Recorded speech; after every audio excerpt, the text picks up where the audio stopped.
Okay, problem 10 in section 1.1. So the question asks us to find the third Taylor's polynomial P3 for this function f, square root of x plus 1, about x0 equals 0, and then use this value to approximate these four values, okay, just to make a connection or comparison with this one and figure out what the x is. So, but first we need to find this P3 first, okay? Then let's find this P3. So the P3, we know that to get it, we need to get the derivative of f up to the third order, and then construct this, use the Taylor's formula to get this P3.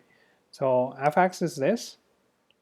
So f prime should be that, and you know that f double prime, just take the derivative one more time, and derivative for triple time, then you get this. And then evaluate those at the point x naught, which is 0. So just plug in 0 here. Things become simple.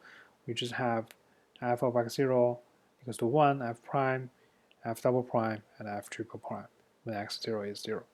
So we can just get this. So the third Taylor's polynomial is going to be this, according to Taylor's formula. Then just plug in all the values we got earlier. So the 1, this is the 1 as shown here, and this is the 1/2 as here, right? And you do this for the others, and also the x naught are zeros, so you just have the x squared, x cubed.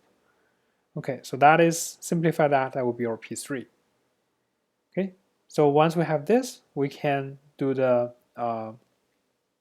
following table. So we're trying to figure out the values for these things, right? But our fx is given as square root of x plus 1. So then that means for to get this value, we need to set our x to be negative 0.5. To get this value, we need to set our x to be negative 0.25. And similarly, get these two values for x to get the f of x. So this is the f of x, and the P3 is this one here. We're going to evaluate the P3 at these 4 points. Okay, and that's what the value we got here. And then just make a difference between these two, take the absolute value, that's the value here. So as you can see, they are pretty small, especially when it is closer to 0.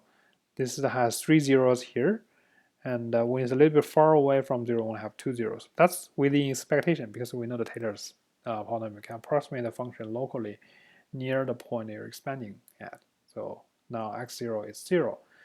That's why when this x is closer to 0, the approximation is generally better.